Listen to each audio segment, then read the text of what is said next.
Hello students, जैसा कि हमने पिछली वीडियो में देखा कि भारत में विभिन्न प्रकार की फसलें पाई जाती हैं।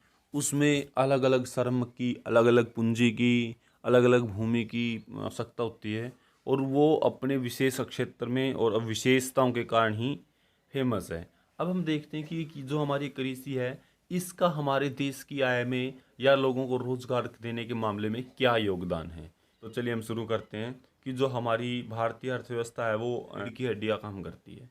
अगर हम सकल घरेलू उत्पाद मतलब जीडीपी, जीडीपी वो होती है जहाँ पर एक वर्ष में सभी संसाधनों से प्राप्त किए गए वस्तुओं और सेवाओं के अंतिम योग को जीडीपी कहा जाता है।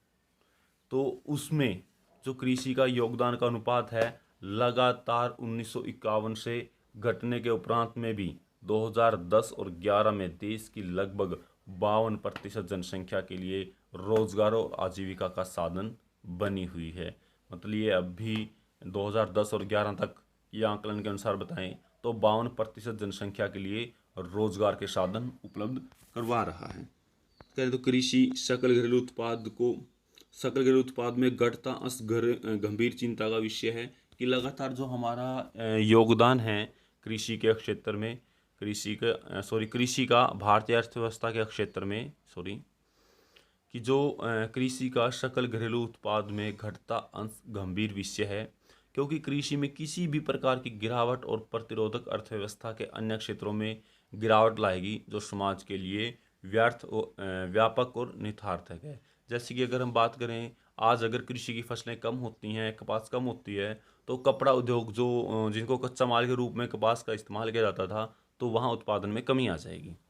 तो कृषि के महत्व को समझने के लिए भारत सरकार ने आधुनिकीकरण के लिए भरसक प्रयास किए हैं। भारतीय कृषि में सुधार के लिए भारतीय कृषि अनुसंधान परिषद व कृषि विश्वविद्यालयों की स्थापना, पशु चिकित्सालय सेवाएं और पशु प्रजनन केंद्र की स्थापना, बागवानी विकास, मौसम विज्ञान और मौसम के पूर्व अनुमान के क्षेत्रों में अनुसंधान एवं विकास की विरासत दी गई है।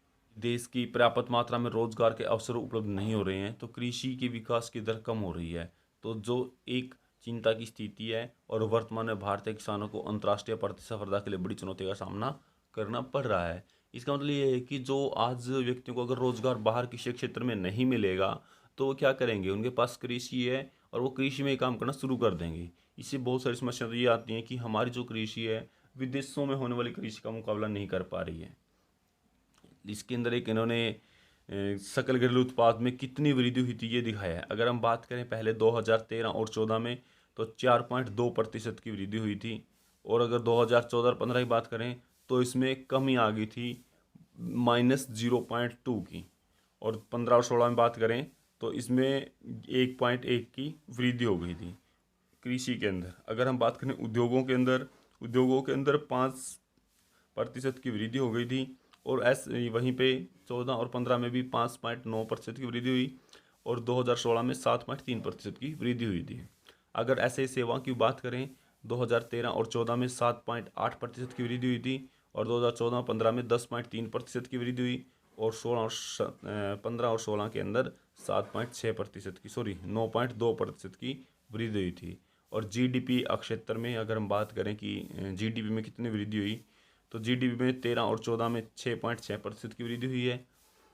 14 से 15 वर्ष में 7.2 की वृद्धि हुई है, और 15 से 16 में 7.6 की वृद्धि हुई है। यह रिपोर्ट हमारे 2016 के सर्वे के अनुसार है। तो विशेष रूप से करना पड़ रहा है। रासायनिक उर्वरकों पर सहायता की कम करने से उत्पादन लागत घट रही है। इसके अतिरिक्त कृषि उत्पादकों पर आयात कर घटाने से देश पर कृषि पर हानिकारक प्रभाव पड़ा है। किसान कृषि में पूंजी निवेश कम कर रहे हैं, जिसके कारण कृषि में रोजगार घट रहे हैं। देश में अनेक राज्यों में किसान आत्महत्याएं क्यों कर रहे हैं? वैश्वीकरण का प्रभाव। ये थी हमारी व्यवस्था में कितना योगदान भारतीय अर्थव्यवस्था में कृषि का है। अब हम देखते हैं कि जो वैश्वीकरण यानी कि ग्लोबलाइजेशन, कि जहाँ पर वस्तुएं या चीज़ों को एक देश के अंदर नहीं बल्कि दूसरे देशों के अंदर भी बांटा जाए, जो दूसरे देशों की वस्तुएं यहाँ लाया जाए, ग्लोबलाइजेशन इसलिए किया जाता है ताकि जो वस्तुएं हमारे यहाँ नहीं पैदा हो सकती या बहुत महंगी पैदा होती हैं तो उनको कम कीमत पर उपलब्ध करवाया जाए, चाहे हम दूसरे देशों से व्यापार करके उनको ग्रहण करें। वैश्वीकरण कोई नई घटना नहीं है। औपनिवेशिक काल में यह स्थिति मौजूद थी। 19वीं शताब्दी में जब यूरोपीय भारतीय व्यापारी भारत आए तो उस समय भारतीय मसाले विश्व के विभिन्न देशों में निर्यात किए जाते थे और दक्षिण भारत में कृषि को उन फसलों को उगाने के लिए प्रोत्साहित किया जाता था। आज भी गरम मसाला भारत से निर्यात की जाने वाली मुख्य फसलों में शामिल है। ब्रिटिश काल में अंग्रेज व्यापारी भारत के कपास क्षेत्र की ओर आकर्षित हुए और भारतीय कपास को ब्रिटिश में सूती वस्त्र उद्योग के लिए कच्चा माल के रूप में निर्यात किया था। मानचेस्टर और लिवरपूल में सूती वस्त्र उद्योग भारत में पैदा होने वाले उत्तम किस्म की कपास की उपलब्धता पर फली फूली है कि यहाँ फसलें ज़्यादा मात्रा में हुई हैं। आपने 1917 में बिहार में हुए चंपारण आंदोलन के बारे में पढ़ा होगा, लेकिन अभी तक हमने इतिहास का भाग नहीं किया। जैसे हम इतिहास का दूसरा लेसन करेंगे उसमें आएगा भारत में राष्ट्रवाद, उसमें देखेंगे इसको। इनकी शुरुआत इसलिए हुई थी कि इस क्षेत्र के किसानों पर नील की खेती करने के लिए दबाव डाला गया। नील ब्रिटिश के सूती वस्त्र उद्योग के लिए कच्चा माल था। ये किसान इसलिए भड़के क्योंकि उन्हें अपने उपभोग के लिए अनाज उगाने से मना कर दिया था। 1990 के बाद वैश्वीकरण के तहत भारतीय किसानों को कई चुनौतियों का सामना करना पड़ रहा था। चावल, कपास, रबड़, चाय, कॉफ़ी, जूट के मसालों का मुख्य उत्पादन होने के बावजूद भारतीय कृषि विश्व के विकसित देशों में प्रतिस्पर्धा करने में असमर्थ थी, क्योंकि उन देशों में कृषि की अत्यधिक सहायता दी जाती थी। भारतीय कृषि दोहराए पर है। भारतीय कृषि को सक्षम और लाभदायक बनाना है तो सीमांत और छोटे किसानों की स्थिति सुधारने पर जोर देना होगा।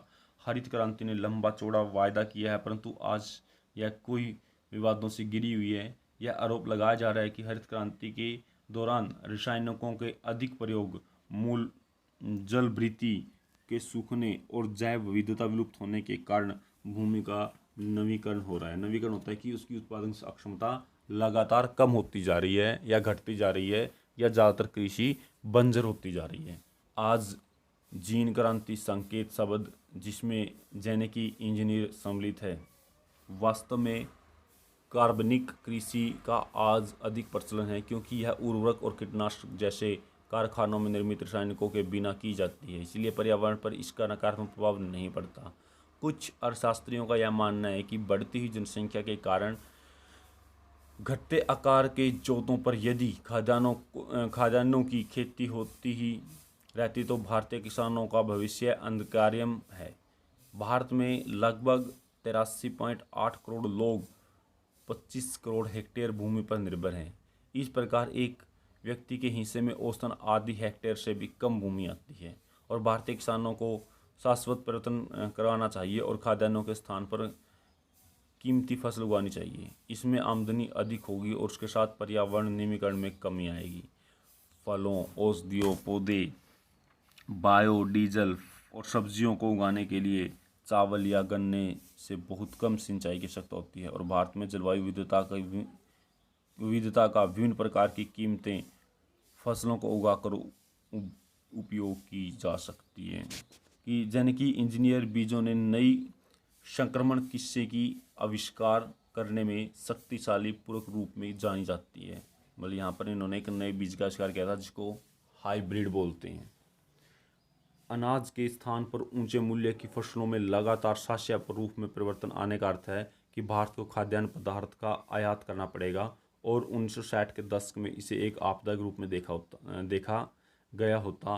परंतु यदि हम कृषि की फसलों के उत्पादन को निर्यात करके खाद्यान्न आयात करते हैं तो हम भी चिली, इजराइल और इटली की अर्थव्यवस्था का अनुसरण करेंगे और जो विभिन्न कृषि उत्पादक फल, शराब, जैतूनी विशेष बीज निर्यात करके खाद्यान्न पदार्थ आयात करता है, क्या हम यह खतरा मोल लेने के तैयार हैं? ये विषय है थोड़ा सा इसके साथ गहराई के साथ समझने वाला है कि अगर हम हमारे यहाँ फसलें अच्छी होती हैं और यहाँ पर फसलों से ज़्यादा अच्छी होती है। हमारे यहाँ 2 महीने की खेती होती है, जैसे तरबूज की होती है, मतलब जहाँ फल और सब्जियों की खेती होती है।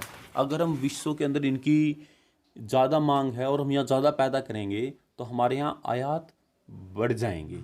आयात बढ़ने का मतलब है कि हमारी जो वस्तु विदेशों में जाती हैं वो ज़्यादा जाएंगी और हमारे यहाँ रुपए की वैल्यू बढ़ जाएगी, जो लगातार रुपया गिरता जा रहा है। इसी के साथ हमारा लेसन ख़त्म होता है। इसके जो अभ्यास के क्वेश्चन हैं, आपने ये अभ्यास के क्वेश्चन करने हैं और अपनी कॉपी पे लिखने हैं। और सभी विद्यार्थी ध्यान दें कि ध्यान से लेसन जो समझ ना आए तो वो दोबारा मेरे से पूछ सकते हैं। Thank you.